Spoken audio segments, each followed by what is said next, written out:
and welcome to The Talking Step, the unofficial podcast of The Next Step. I'm John. I'm Matt. And I'm Michael. Oh boy, we are back from the Christmas break, and we are going to catch up on a few shows and talk about this finishing, I think it's pretty much finishing story arc for the season. They clearly still have some more. I don't know when it's going to continue. Some huge story issues. We watched episode 26 to 30. That's 5. 5 episodes. Yeah, of including 26. Season 4. And you know what made them so great? And right off the top, Emily had a story arc.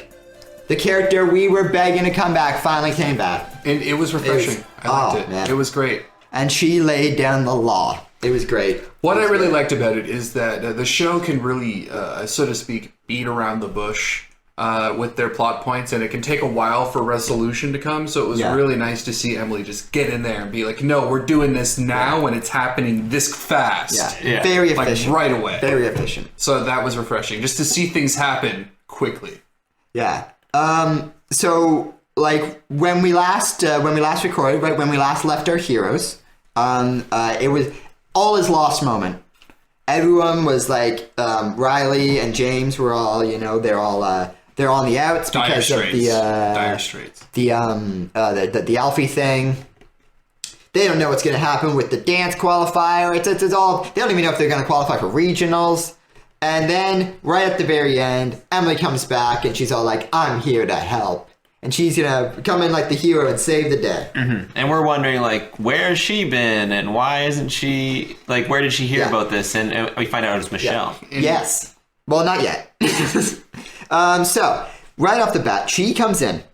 And she, without, like, there's no other word for it, lays down the law and says, you need to give me complete power.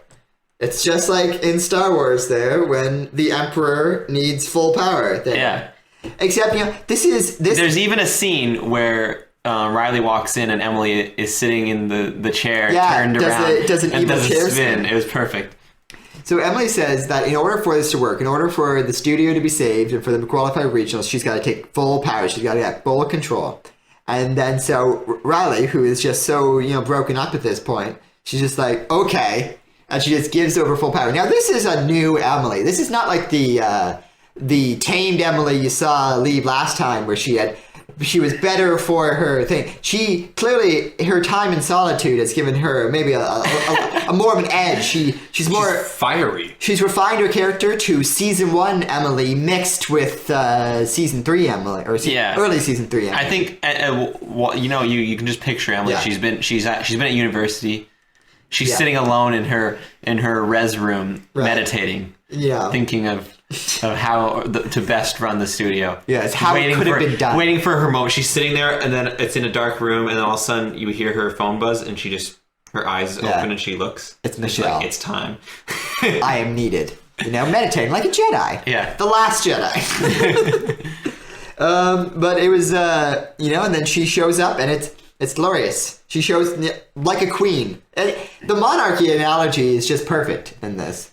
And I have just recently watched The Crown on Netflix, so that's where a lot of the analogies are going to come from. Okay. From now on. Neither Michael and I have seen it. Can you just make like King's Speech references instead? Well, it's essentially just a continuation of that I haven't story. seen the King's Speech either, but maybe Kingsman.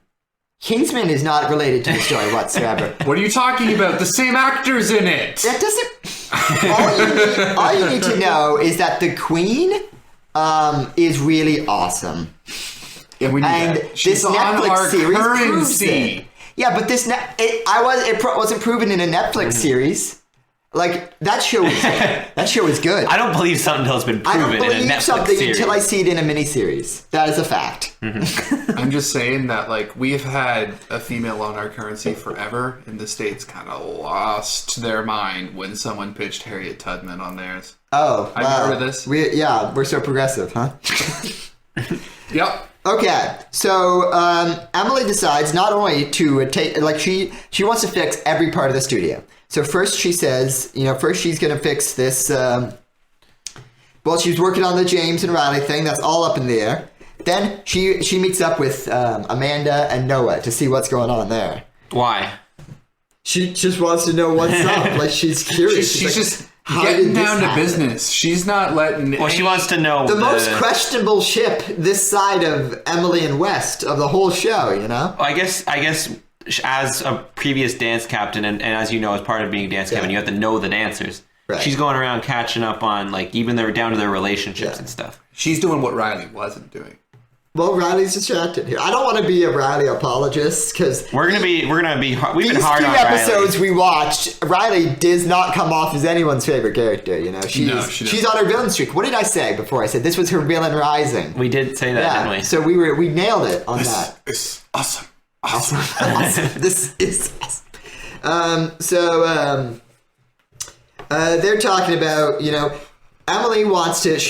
The Noah storyline last season half was all over the place. You know, it was all like Noah was lying, and you know it was a big problem. Mm-hmm. So Amanda's here. She's going to cut to the core of it. She's going to say straight up, Noah, what's up? And then Noah has to admit to Amanda and Emily that he can't do it. Finally, you know, he admits to himself and everybody can't do this. I don't think it's because of his back, though. It's more that he just hasn't danced in a while. Yeah. And the connection between what he needs to do and what he can do is not there. Ah. Isn't that what he said? Sort of like that. It's a very deep way of looking at it. See, I think his heart has shifted where I think maybe Amanda is priority number 1 and Dance is priority number 2. It's like that episode of Avatar after Aang... I don't want to spoil the show for John, actually. John, what? Let's not spoil that because there's a part where John owes me. He's going to watch Avatar this summer. There's a part where in the show you owe me. There's a part in the show where Aang needs to he hasn't fought in a while and he needs to reconnect with his inner Avatar. It's like that because we all, as we know, Noah is a superhero, so he has to have it's like Spider-Man. Spider-Man loses his powers in Spider-Man 2. Yeah. Because he's thinking too much about he's too split. So it's very much like Spider-Man 2. It's actually exactly like Spider-Man 2. Yeah. Okay, so he needs time to recover. As we know, every story relates to Spider-Man 2. Well, that's a screenwriting, that was a class you took, right? It's a screenwriting rule that all stories relate back to the monomyth. Yeah, the story of Spider-Man 2. Sam Raimi, 2000. My favorite chapter. No, 2000. My favorite chapter in the textbook for that class is Willem Dafoe: the perfect villain. He wasn't in Spider-Man 2. Oh, you just ruined the whole point. That's what was confusing about the chapter. The guy was really in love with Willem Dafoe. I was looking at it. I was like, why did I spend $170 on this textbook? Why bring it up? He completely ignored Doc Ock. Our tangent went really early. We're Let's bring it back. Okay, so Sloane and LaTroy still having problems. LaTroy is off building his country home, and so Amy is brokering this texting deal between the two. Mm-hmm. Have you ever done that before? What? Texted someone else through someone? And them not know? No, that seems bizarre. It seems dishonest. What do you mean? Well, guy pretending to be someone else? They do a lot of dishonest things in this show. Yeah, but at the root of it, there's niceness to it. It's not like they're trying to trick LaTroy maliciously. The hilarious thing is, at the root of almost all their moral clashes in this show have been, we should be more honest. Yet the next incident, they're still dishonest. Yeah, but it's not horrible moral clashes. It's not like they kidnapped someone from another studio and they're wondering what to do with him. That would be a. That's what I want to see. That would be a crazy episode. But they can't show stuff like What's that. What's your choreography? Yeah. They don't know what he knows. They don't know what he's seen. That would be a big moral quandary. But luckily, they don't have to deal with stuff. The episode of The Next Step learns how to waterboard. Oh, that's bad. Okay, so they have a little text off. They call in Kate to teach them. Sorry. It's very nice exchange. And then back to Emily and Riley. Emily says, the thing we don't want to hear. Riley, you gotta break up with James.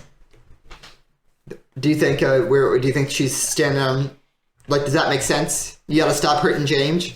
Yeah, I think that's the right thing to do at this point. I mean, because Riley would have happily just dragged him along for longer. Because Riley, it's just just playing with it. Yeah. Whereas Emily is more decisive and she knows when to end a relationship and stuff, if I remember correctly, right? Did she ever struggle with this? Well, she shut down relationships pretty hard and fast. Like her with Hunter, it's like never brought up again. So. These triangles, it isn't an uncommon issue in dramatic. Usually, no, but it doesn't have this authoritarian make a decision, Yeah, but what's more interesting about it is that it has this position of Riley is the leader of the studio. Yeah. And Alfie is her technically pupil. Yeah. Yeah, that's wrong.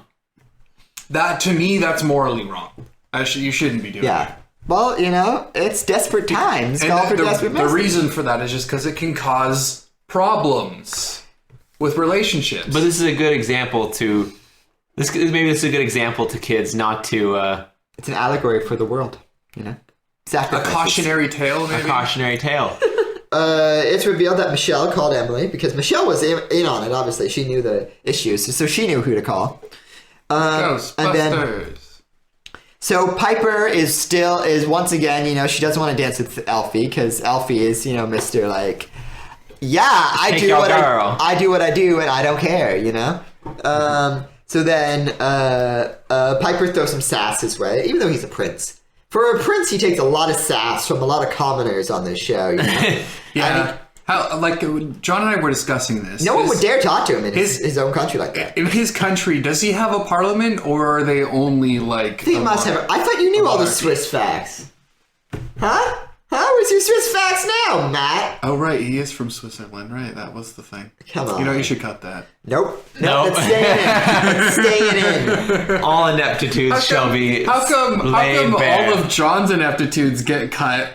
But whenever Michael and I mess up, they stay in. Almost like you're the one that edits. I have unilateral editing power? This is editing bias?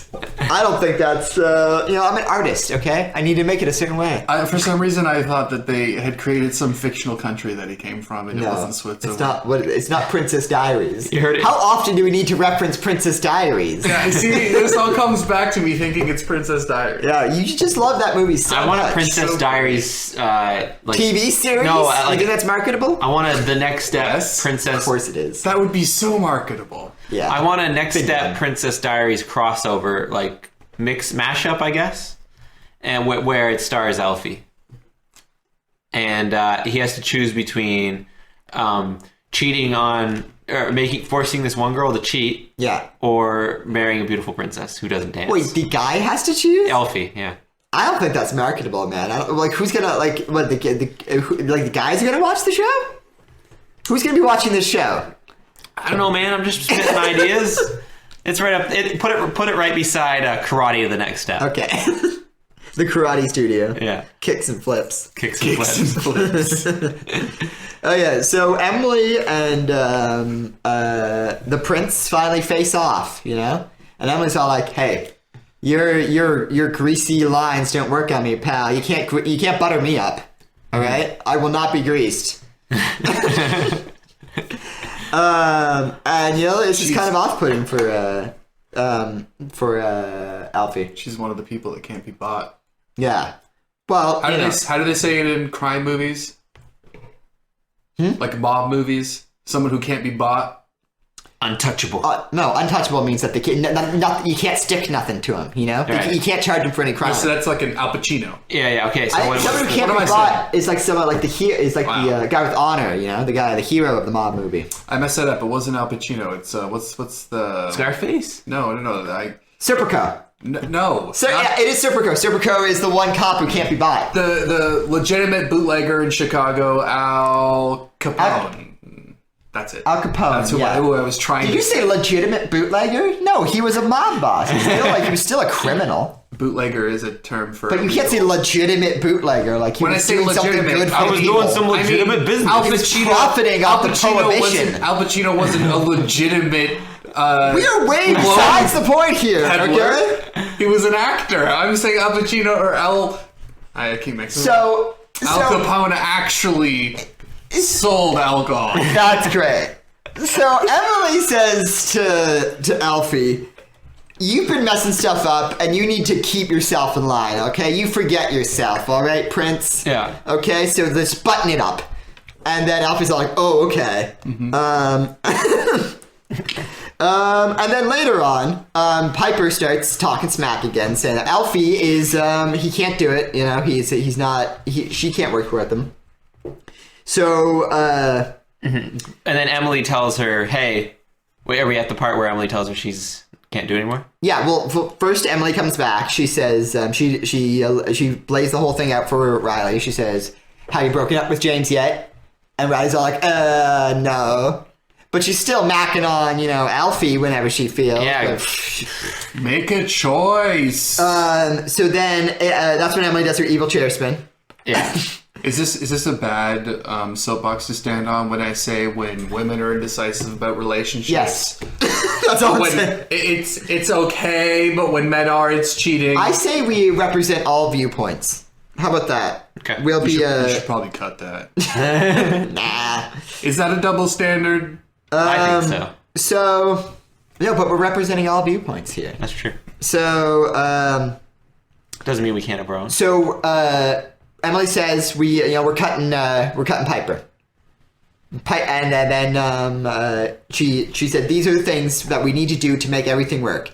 Piper needs to get cut, and Jiley needs to fall. The fall of Jiley. Yeah, but so you're like, yeah, that's a reasonable thing. Good job, Emily. But then she throws in throws in something that is just completely ridiculous. Well, not yet. She doesn't say it yet. But let's just get to it right now. Yeah, well, I thought it was James that proposes the coin toss. No, that's later on. Oh, That's you're jumping ahead. Yeah, we're jumping. What we're talking about is that Emily says all these two reasonable things. Yeah. And then she's like, you know what? Who needs to replace Piper? James. Dun, dun, dun. But that's later on. Right. So Emily says to Piper, "No, you're out." And she sort of justifies it. She's like, "You're putting emotion before the team." But every character does that at some point, you know. Michelle did it like season on season for a long time. Well, she played her parents' card. Yeah, the whole divorce thing. But then at the end, you know, Piper once again gets learned. You know, Piper's always got to learn a lesson. No, what's the term you've been using lately instead of get learned? Oh, educated? No, get learned. I've said no. learned. It's another one. What? It's something about. What is it? It starts with a W, I think. Oh no, that's not what that word means. It doesn't? I thought it means to be aware of stuff. No, it means to be aware of the world's injustices. It doesn't mean to be just aware of something. It's that specific? Yes, it's a new word. Of course it's going to be specific to a general idea. Come on. Man. Anyway, at the end of the episode is a very emotional scene where Riley breaks up with James, and it is crushing. It is heart-wrenching. It is soul-defeating, and it's not something we need to see in this climate, you know? The world's dark enough as it is, and now we're losing Jiley. All of our fears come true. Will they get back together by the end of the season? Probably. Let's move on. No, but that was a very nice scene. Like, Riley is nominated. Brittany Raymond is nominated for, once again, a Canada Screen Award, which I think are voted on.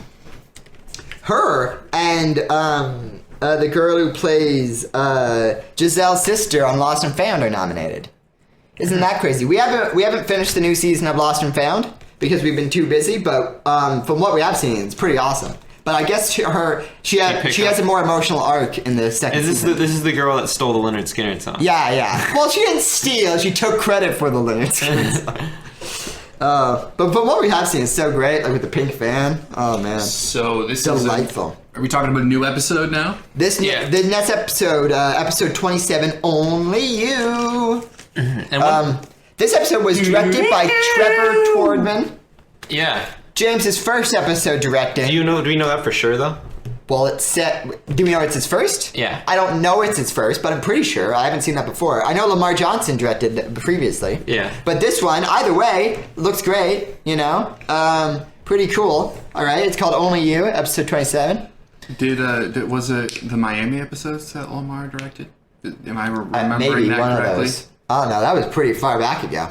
So, all right, Michael, take us there.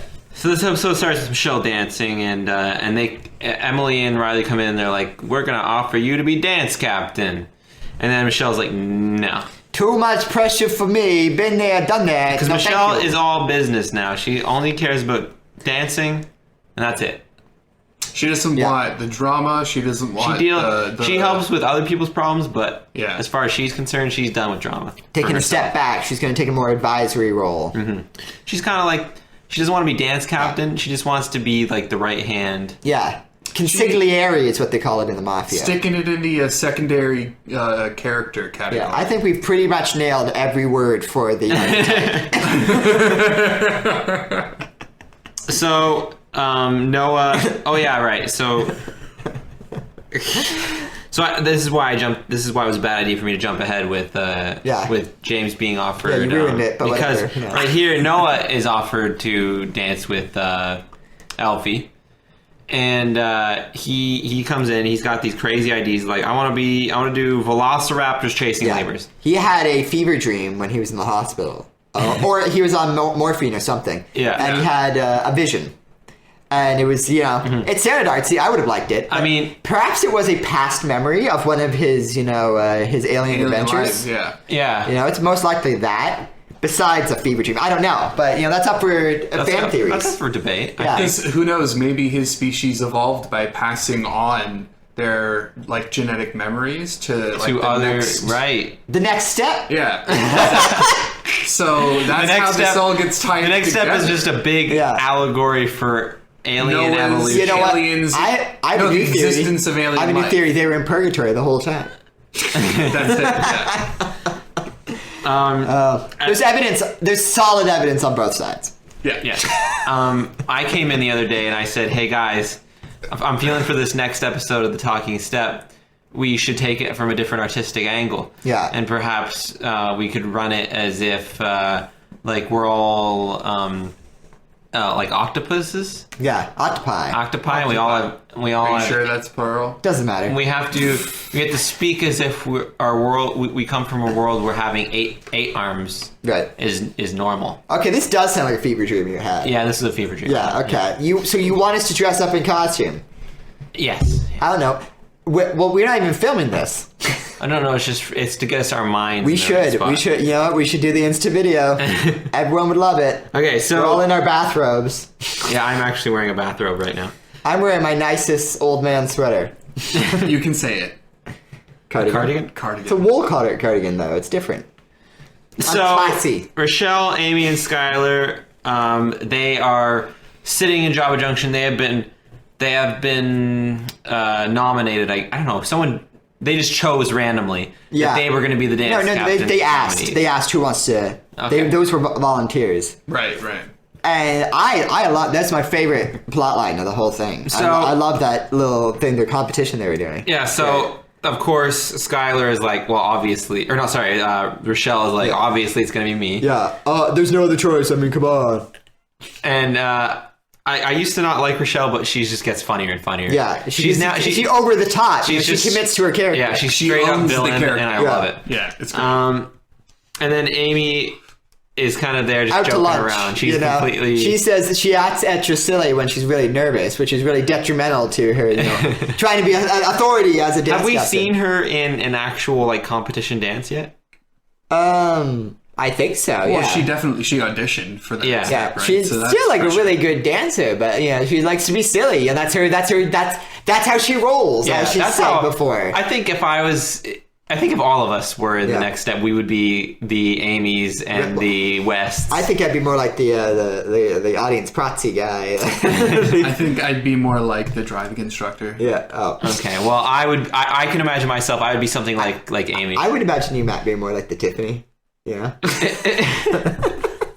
I'm around for the first season, then become irrelevant. Yeah, you gotta just gotta back away from it. So they do. So we get a little crisscross. Jude from Lost and Found. All right, crossover. He jumps in. He's like, "Yo, Sloan, I need you to dance in my music video. I need a sick dancer to dance on my track." And it ends up being more like Sloan invents the choreography, because he's a good dancer apparently. Jude can dance. He dances with his raps a bit. It's not over the top. You saw it. He did all the choreography that Sloan did. Yeah, but it's not. He's not doing flips. Well, Yeah, but like he's not running up walls. Sloan isn't either in that music video. But Sloan was half in it. Okay, he's not doing flips, but is he doing dips?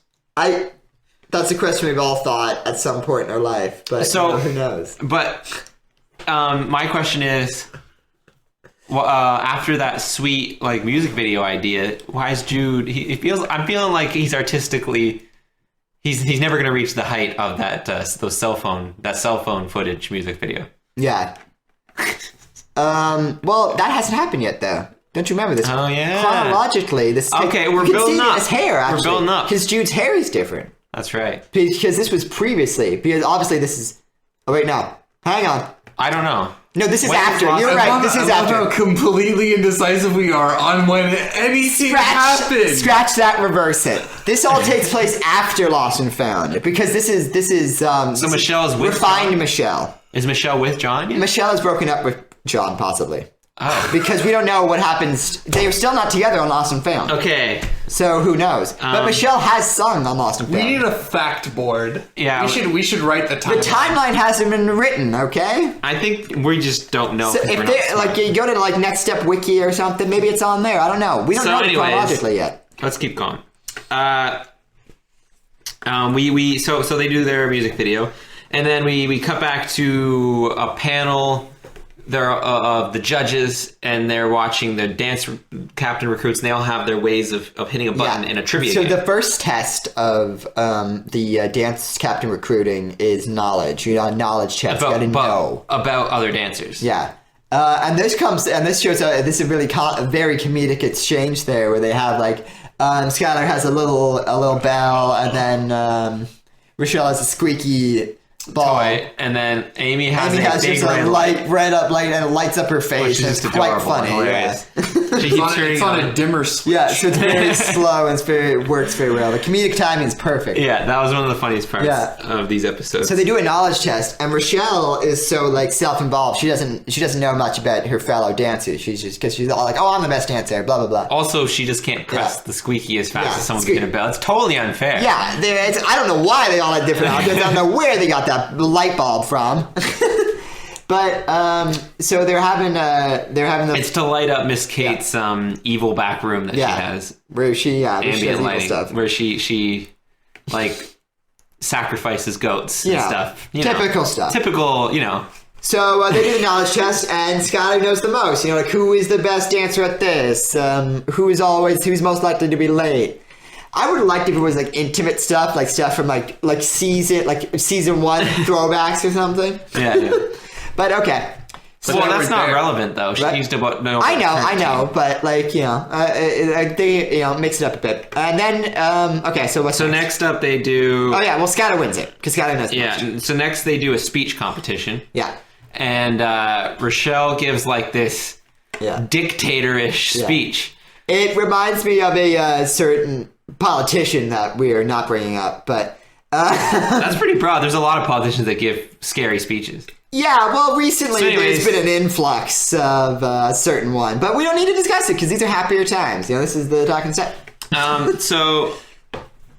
then Amy gives one, and it's very like robotic, and she's reading from her notes. And yeah, well, I didn't think it was robotic. It was very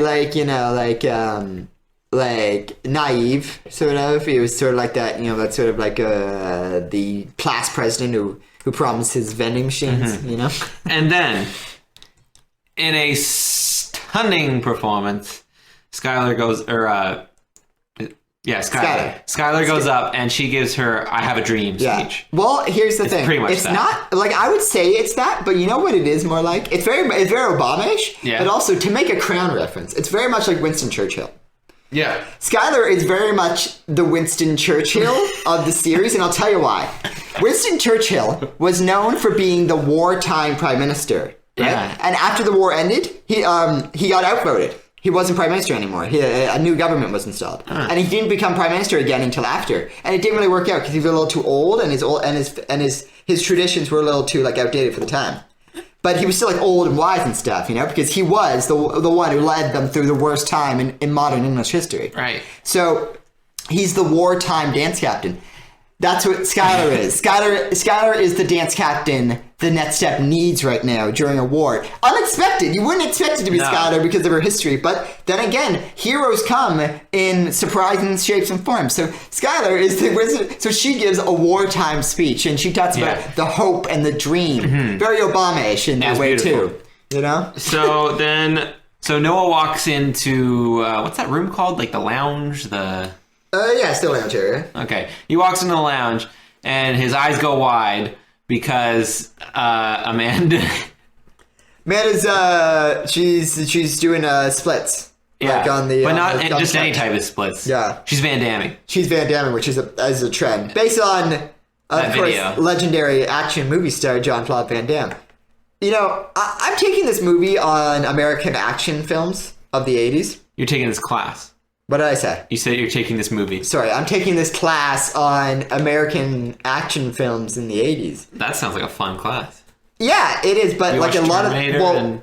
No, there was only one Terminator in the 80s. But come on. Well, that still counts. Yeah, but I'm saying like the bad ones, like the Van Damme ones, which is surprising that these Van Damme movies were so bad. You know, they have this cultural significance with this. I guess I've never seen it. It's an exercise move of, you know, Van Damming, and they have this great discussion about how they both go to the same Jewish community center. And somehow they never knew this about each other. Yeah, they seem to have been dating for a while, but they didn't know this. But it's great, yeah. So they're doing this splits thing. It's interesting. I'm surprised because those movies aren't. You know. And then Noah says like he can do this for like 150 seconds or something. Yeah, he's fronting. Yeah. I don't really remember much else of that scene. I guess they just. Well, he talked about how he was feeling that he couldn't do dances because he's feeling like there's something up with his brain. Right, that's where you find out. He needs to get over a mental block. Yeah, he needs to get over the mental block, of course. So Noah returns back to Elfie to continue dancing, and then Elfie and Noah returns back to dance with Elfie for their duo, and then Emily and Riley, they walk in. I just had to say a lot of names there, and it was tripping me out. Nuts. You're describing a scene. So Riley and Emily walk in, and they're ready to see them dance, and Noah's about to do it. He's like, you know what? Never mind, I can't do it. And he just... Alfie puts him right on the spot. Yeah. He says duel, practically, and then can't do it. Yeah. He finally gives in, you know? It's about time he just admits that he can't do something, rather than just... Well, I think he should have still tried, but anyways... So then finally, Emily brings Skylar into the lounge, and it's like, oh, am I in trouble? Did I do anything wrong? And then Emily's like, you're the dance captain, congratulations! And then Skylar runs in, just tries to give her a hug, and Emily is just like, not having it.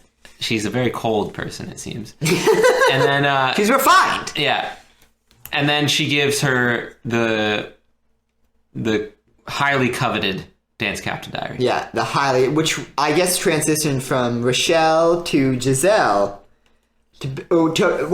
Giselle, before she went on tour, left it back to Emily. And then Emily is now giving it to... You think Giselle would leave it with Riley, you know, being, you know, they have the studio. Whatever. She'd be the one to pass it on, but whatever. You know, either way, it would have got to Riley because, you know, do they live in the same... house? Well, Emily's off at university. Who knows where she is? They never said that. That's just what we assumed. She said she was in university. She said that? Yeah. Oh, I didn't know. In this episode, I think. Oh, okay. So, Skylar becomes dance captain. She gets the notes, and we find out that the diary goes all the way back to 1984. Yeah, where you could even see a little bit of Miss Kate. Yeah. We joked about that, saying that I remember in the radio play we did is that a young Miss Kate was writing in her dance captain diary. Did we really? Yeah, I think so. Vaguely, I recall that. That may have been in the show. No, they didn't have a flashback in the show. No, yeah. What do you think? Do you think Skylar was the best choice for dance captain out of the three? It was a strange choice. Well, obviously Rochelle's too authoritarian, and Amy is just, you know, she... Why did it only have to be those a little out to lunch? Well, they were the only ones who volunteered. You have to want it, you know? Mm-hmm.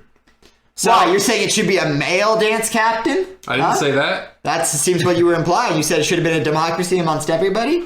So the episode ends, And we're all excited for Skylar, and Amy says that she took the light. Yeah, she does. Very, very, very funny.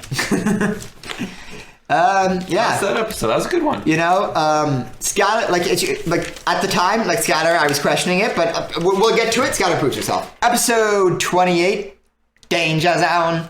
Now this is a song we all know, right? Highway to the Danger Zone. Danger Zone. So, Danger Zone.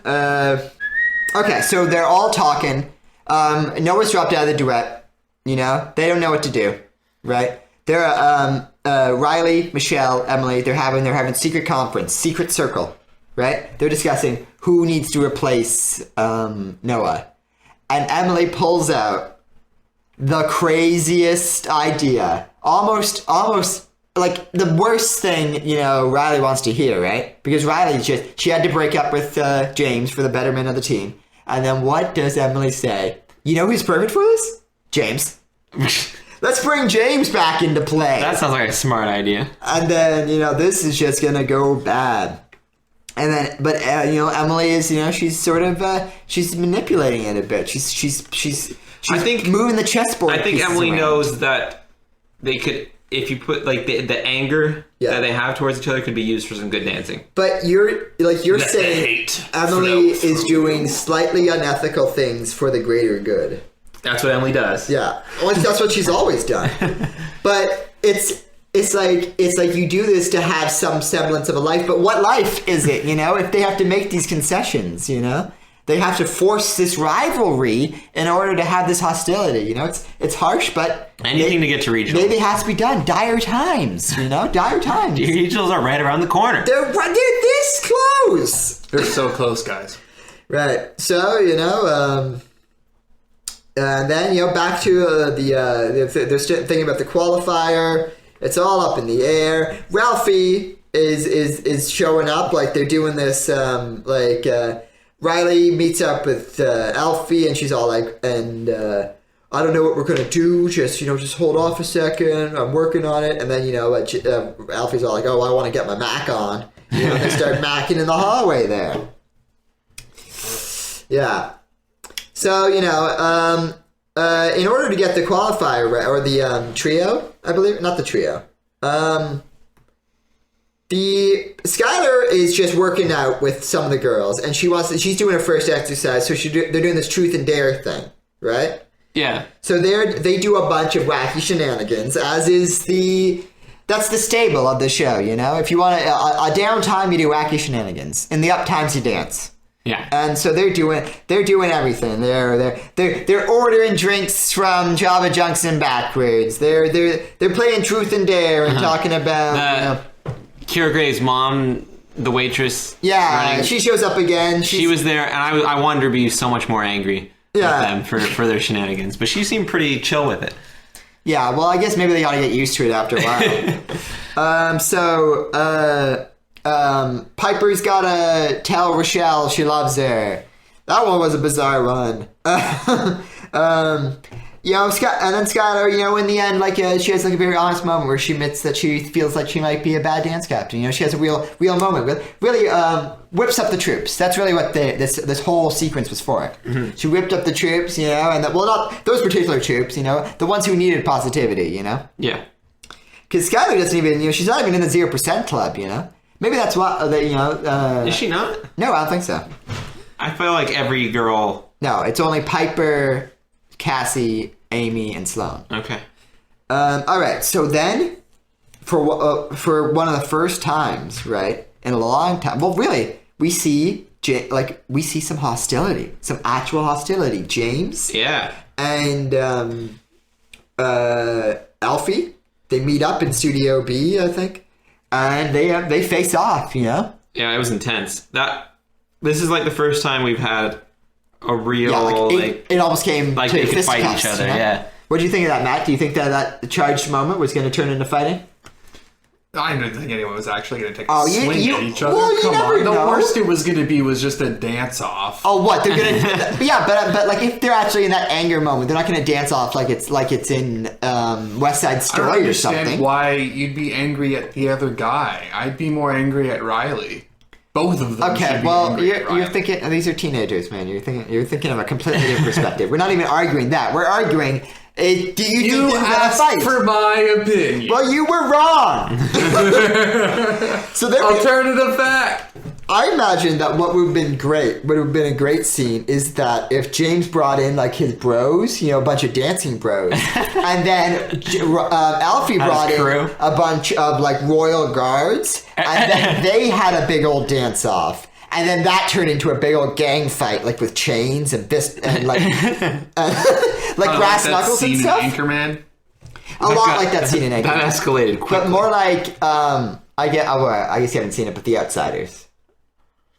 There's a scene in The Outsiders where there's a big gang fight. Everyone's fighting with each other. Anyway, it would have ended up great, but they didn't do that. They just said, if I stay here, something bad's gonna happen. And then they get on out of there. You did the right thing. Yeah, cause fighting doesn't solve anything. I guess, fighting doesn't solve anything.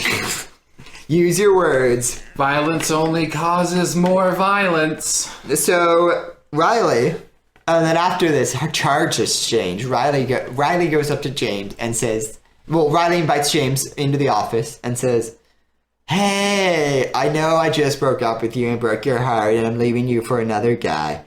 But could you possibly stay here in Toronto and dance with that guy in a dance competition? And James is all like, you gots to be kidding me. Are you out of your mind? Do you have no soul? And then he leaves. He's out of there. I'm out of there. There's no way. There's no conceivable plot device that would make me commit to this choice. It really dehumanizes the whole dance process, I think. And dehumanizes James, right? Really? Well, dehumanizes is a strong word. No, because it's like you're saying that he's no longer human. He's an object. No. She's like ignoring his emotions because we have to do this. It's for regionals. Right. Yeah. Like dance matters more. It's a lot like in The Crown when they have to put their personal emotions aside and they have to give up everything for the duty of the image of the royal family. Are you getting a piece of the royalties from this show? Yeah, I'm getting a piece of the royalties from the royals.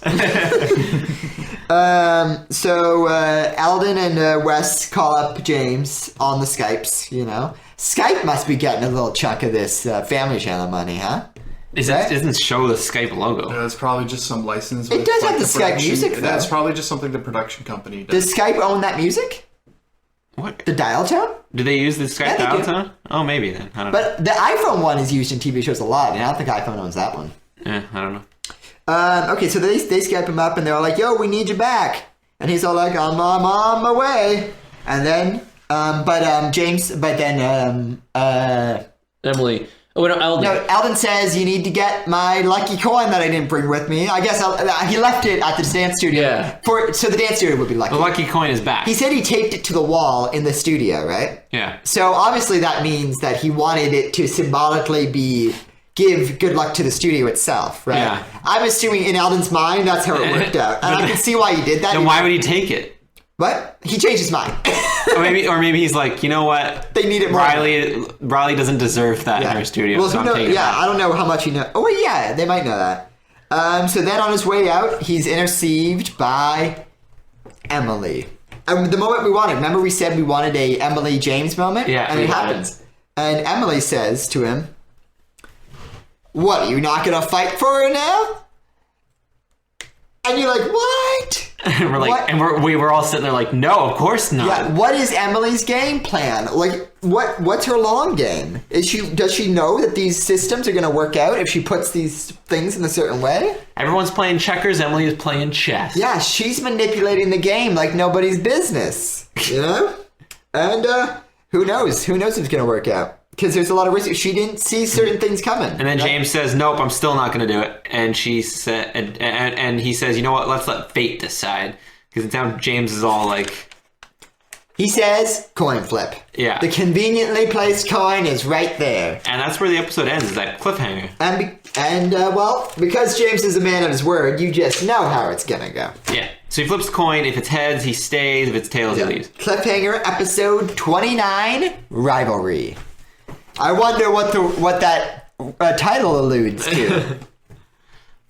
I could have sworn Rivalry was the name of an episode before it, as well as Danger Zone. It's a mad case of deja vu. Maybe. All right, Matt, take us there. How does this episode start off? So, Alfie and James are going to dance with each other because of a coin toss. Yeah, well, you're not listening to what we just said. No. Yeah, so Alphys decides, I guess, the coin flipped one way. I said I would, so I'm a man of my word. And he sticks to his guns and he does it. And he's going to dance in this, despite he definitely doesn't want to be there. I don't know what half of this means. He says that he's just going to do this for the studio, and then he's done. He doesn't want to deal with. So meanwhile, at the dance competition, they're at the dance competition. Meanwhile, in the studio, they call up our old friend Phoebe, the old dance choreographer Phoebe, because they're feeling bad vibes. who is off in the Galapagos Islands, I believe, and she is the only one who can help them with the bad vibes they're feeling in the studio. Yeah. So she gives them. Phoebe is the spiritual leader of the show. Yeah, of course. So she gives them some spiritual advice. Don't use the word qualifier. Keep it out of your mind frame. Mm-hmm. Stay where you are. Keep positive vibes. Tell positive stories, and they try. But some's bad keeps happening. The negativity. They can't tell a positive story, so they decide that the only positivity they can bring it is to dance. Yeah. Well, no, let's go before that though. The negativity is so strong, right? Because of all mostly because of the James and Alfie thing. That's so negative that they're feeling it all, even back in the studio. Yeah. That's the group mentality they have. Oh, but at the dance competition, even like Luke, he's downstairs working on his song, and he's feeling the negativity. He's probably writing a sad song or something. So at the qualifier, right? Competition's crazy. It's so crazy that Alexandra Beaton couldn't even make it into the wide shots, and they had to get a set double. Yeah. We were watching the episode and we were like, wait, stop, go back. Was that a little production goof? There is that you can sort of see. Not a production goof, just. Well, I'm not saying they did it on purpose. It's just a little fun little goof, like a scheduling. No harm. Yeah. It's not like the majority of the audience won't notice that. But yeah, they had a stand-in. a body stand-in for who had Alexandra Beaton's hairstyle and outfit. Yeah, in the wide shots in the competition. Okay, but at the thing, for some reason, Alfie and Riley they think they need to kiss at this competition because Riley's just she's completely blinded. This is her villain story. She's villain years, and James is like, I don't want to be here. I'm out of here when I don't need to be, and then. He walks in while they're kissing, and he's like, sorry, I forgot my water. It's mountain spring water. Yeah, and when we saw that, we went, oh! Oh, it's a reference to the... The List? Was that The List, I think? No, it's a little joke they've always had, Mountain spring water? Yeah, it's about him getting water from a mountain. It was a flirtatious reference. Right, yeah. And then it's just it was sad, you feel, it cuts deep. That one really hurt. Cuts like a knife! I really thought you guys were going to join in there. I don't know that song. Cuts like a knife, but it's a Bryan Adams song? No. Are you guys Canadian? No. There's so much negative energy going around. It's ruining everything, right? So then, they do their dance. It's rough, but it's good though. They're such good dancers. They've managed to channel this negative energy, this hatred, and James. they've funneled it into this duet, which is very aggressively charged. It's testosterone the musical. Yeah. Or the ballet. It's about two kings fighting each other. It's a clash of kings. That's what you read, Clash of Kings. Oh well, we don't make Game of Thrones references here, Michael. That's ridiculous. What's your Crown reference here? What? What's The Crown reference? I don't know what you're talking about. Okay. So then the results come in. They tied. James is still not out of it. They tied. He still got... Oh, great. So tiebreaker, they've got like 5 minutes to come up with a solo. Yeah. And they're trying to decide who's going to do it. If they can whip a winning solo together in 5 minutes, why does it take them weeks upon weeks upon weeks, and it's like agony to come together with choreography? Because the other team also has to whip it together. Only one of them can do the solo, obviously, because that's what the word solo means, because I believe that's Latin. And Riley, she has to choose between James and Alfie. It's a recurring symbolic theme in her life. And then they're fighting and stuff. And, Emily, for some reason, didn't see this coming, despite literally going out of her way to put them at odds against each other for the purpose of having an energetic dance. The chances of a tie is very small in like 100-point scale. It's happened to them like 3 times already. Well, yeah, they're always tie breaking. That's it. And they're always in sudden death situation. But besides that, so it's fighting, they're like, I should go on because I'm the best. Oh, you think you're the best? How about we take this outside, I saw the crowd out there. Hey, I'm a prince. You can't tell me to take it outside. And he's all like, oh, no, we're taking this outside. It's 2 different Italians going. And then the wartime captain, Skylar, makes the choice. She's there. She sees the rivalry. She doesn't have time for this. She says someone's got to make a choice. Someone's got to make a move. Just like Churchill. And she knew that Riley is too indecisive. What would be a nice touch is if her character, while she's doing all this stuff, had just a cigar hanging out of her mouth. It would be nice. It'd be like, someone's got to make those tough decisions around here in this time of war. These are dark times, and we got to make dark decisions. Every day she drinks a quart of whiskey, so she's kind of like wobbling when she's dancing. Yeah. If she had a kid, I would just like her to have more props to really show that she's the captain.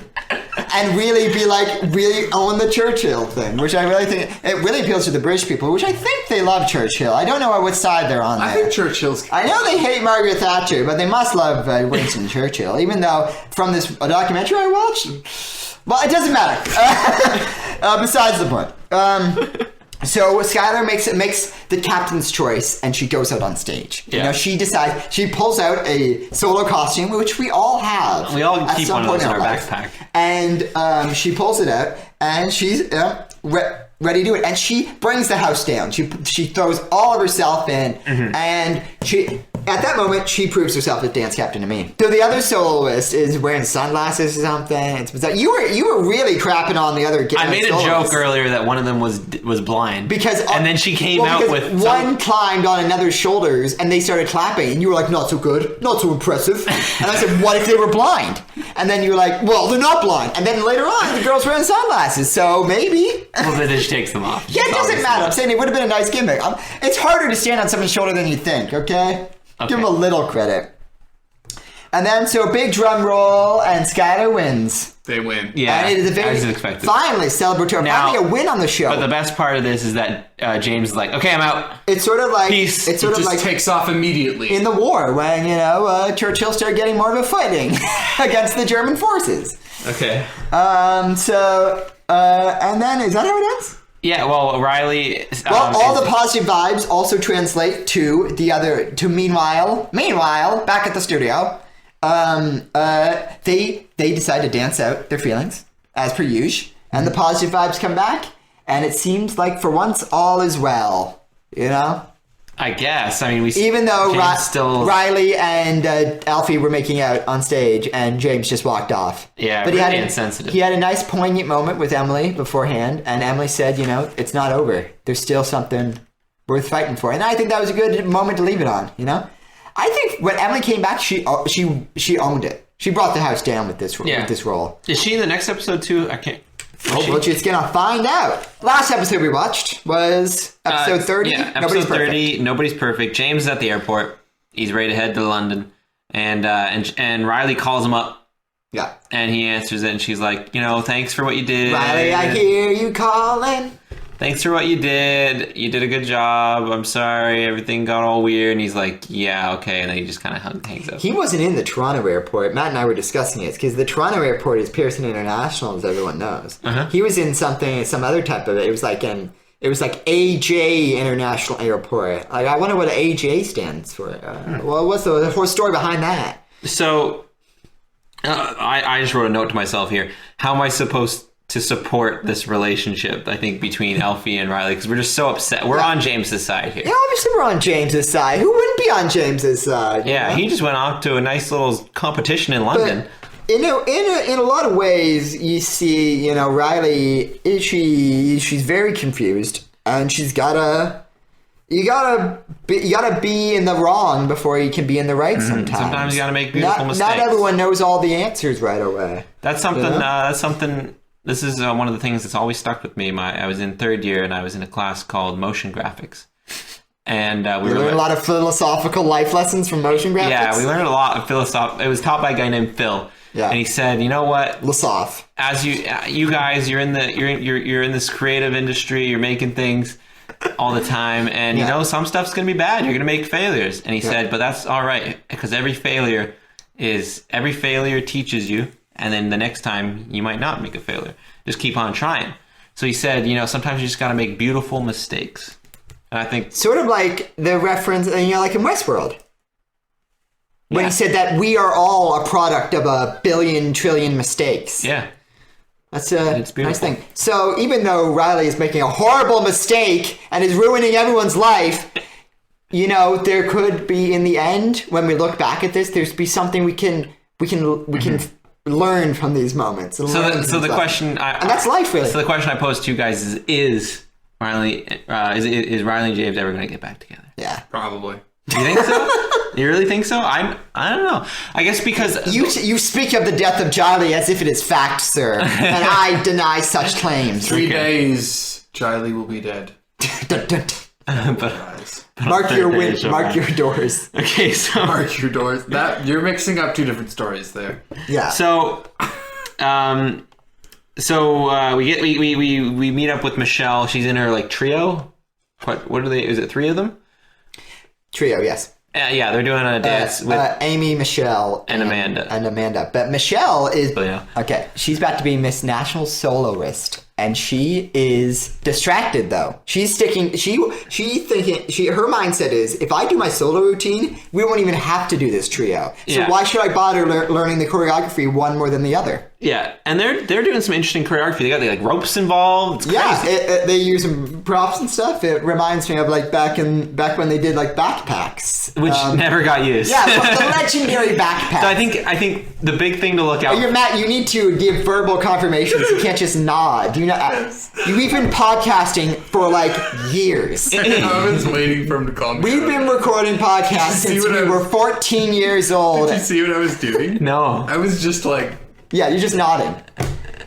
Agreeing with your hands. I was just doing You think you would have got it by now, after years. I was waiting for him to say something. So the question that the thing that we need to look out for here is, are these ropes going to show up when we actually go to regionals? Yes, maybe. Because the backpack didn't. Yeah, the backpack didn't. The props don't always translate, But sometimes you see props come out of nowhere. Remember back in Nationals? Or when they had the big spinning wheel? That was so cool. And it looked like he was totally cheating. But it was there. It was awesome. They had a slide.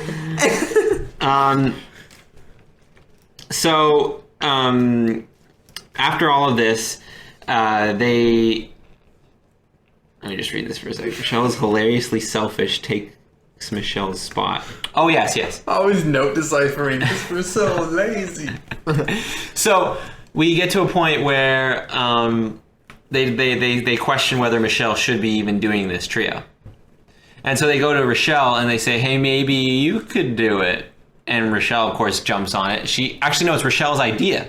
I remember this because she said, I'm going to use this to my advantage. Rochelle is making a power move. Yeah, she's moving Michelle. So she runs in, she's like, and then for some reason they go right back to the room where Michelle is, and they immediately give up that she's going to be doing. She's going to be taking over. They show up. They show up this plan immediately. They immediately let Michelle know. It's a new world, man. You gotta pull the trigger on these actions. No more of these backhanded backroom deals. So Michelle's obviously like, no, I'll just try, and they're like, okay. And then, here's the beef of this plot or this episode is that Alfie has asked Riley on a date, their first actual legit date. Yeah, and guess what? The freaking cornball takes her to a date on in the dance studio. He's like, I could have taken you to. I could have taken you to. I could have taken you to Paris or Italy or. Italy. I'm a prince. I could have taken you anywhere, but instead I decided to take you here. In this Toronto dance studio. In this place where you work every day. Work, dance every day. Don't go to school. So That, of course, is a bad idea. He doesn't know that was the last place her and James had a date. She's getting major deja vu to when they had that, international date where they had Wasn't that their first date? I don't think so. I'm talking about their last date. When Their last it was with I think it was both. Maybe, yeah. They've had a couple significant moments in that dance studio, obviously. So either way, you need to get out of there, Alfie. Location. Yeah, Not that I'm giving you advice because you're kind of being a little bit of a D, but I think he should have went around. He should have done some research first.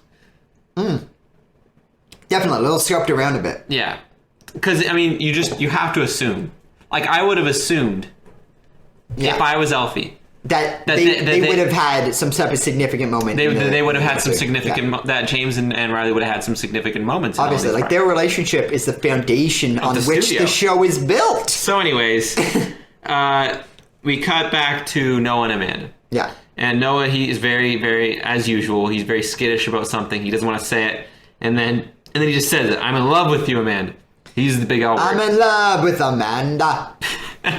He uses the L word and drops an L bomb real hard. But that's how Noah do, because he just goes all out there, and then like words later he's all like, yeah, so I'm in love with you and stuff. So it's like, whoa, and then Amanda gives him the that's nice. That's nice. It's way too early in the relationship for somebody to be saying that. Do you think so, John? I don't know, because the chronologically of how long stuff takes place, I have no idea. It's all relative. Sometimes it's weeks, sometimes it's months, so you never know. I'm probably a little early, but they're kids, so yeah. Not kids, teens. They're teens, and hormones run high. When I was young, I thought, like, what's the big deal about telling someone you love them? But I realize now that I'm older that you gotta pump your brakes. I just changed my mind, because these are dark times, and you never know when it's all going to go.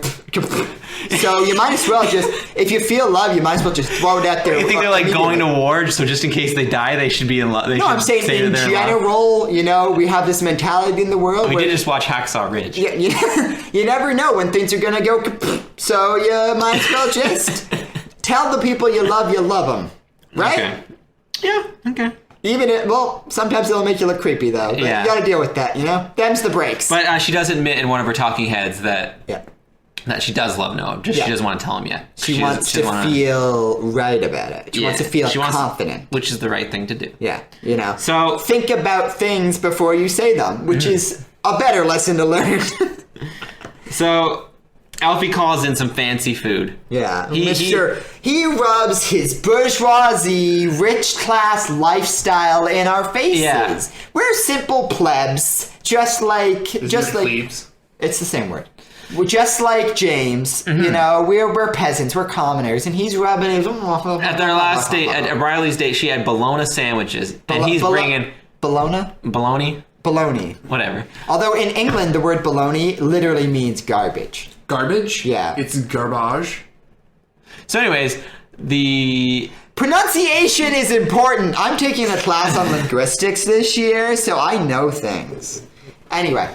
So he brought in some like caviar from Russia or something crazy. Yeah, but from caviar. And Sloane's there speaking French with him and all this stuff.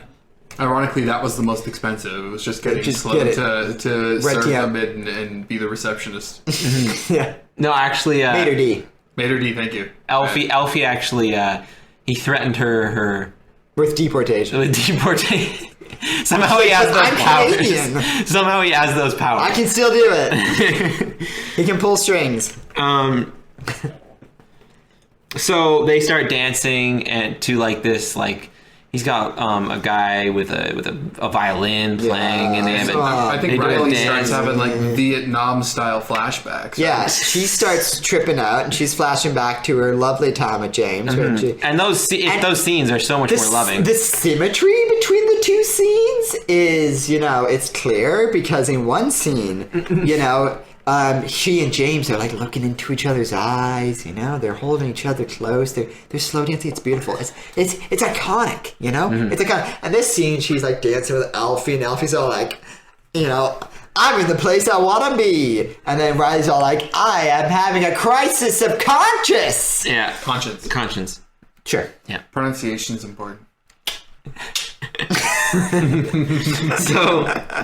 So Riley is so reminded of her past date with James that she just can't take it anymore, and she leaves. Books it, and then in a deleted scene, the violinist says, Yeah. Do you still need me? Or... So when are you gonna pay me? Yeah. I pay you nothing. So I'm a prince. I'll sign a napkin. So Alfie's moping Yeah. in Java Junction, and Piper pipes up and says that Catchphrase. Piper peeled a peck of pickled peppers. yes. Nice.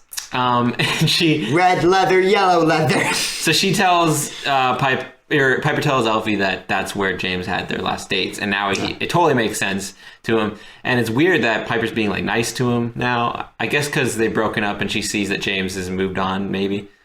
I don't know. Are you surprised? Is all like, I don't know, like what do you do in this situation, you know? But Piper, she feels bad for him. Piper, you know, she lost out on the duet because she couldn't put her emotions aside, and maybe now she's putting a toe in the water of objectivity. Maybe, you know. So it could work. So we end this 5-episode arc, the Emily arc. Yeah. With the Emily age, the new age of the Emilyocracy. Yeah. With James returning to London, and they're all excited to see him. Eldon thinks that he's seeing him in a dream. Yeah, and Elden's really confused. And then Eldon, for some reason, he still slept in the third bed of the bedroom, even though James had went home, so the bed was perfectly open. And he said the trip was long, so he could have been there for weeks. Yeah, so. Well, enough time to learn an entire Or perhaps duo. Eldon was sleeping in the bed previously, and James was coming in early that morning. So Eldon had slept there in case James had gotten back and immediately wanted to go to bed. Yeah, so who knows? It's like, who knows what time it is? These are semantics. It doesn't matter. Who knows what time it is? And James is like, I just want some breakfast. Yeah. And a very poignant moment. Wes says, "When your buddy's down, you go get breakfast." That's just what you do.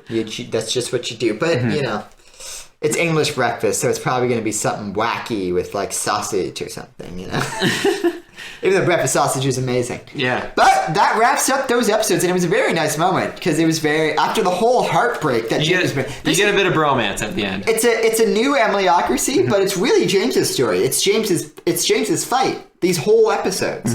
James goes back to Toronto. He gets knocked around by the love of his life. Throws him curveball after curveball. Starts macking with another guy in front of him. He has to dance with this guy. It's a disaster. Emily's back into the picture because of a coin flip. You know, there's a red light bulb in play because of a coin flip. Yeah, there's a coin flip going on. It's chaos. It was a coin flip. Well, he's a man of his word. Are you saying he should dishonor himself?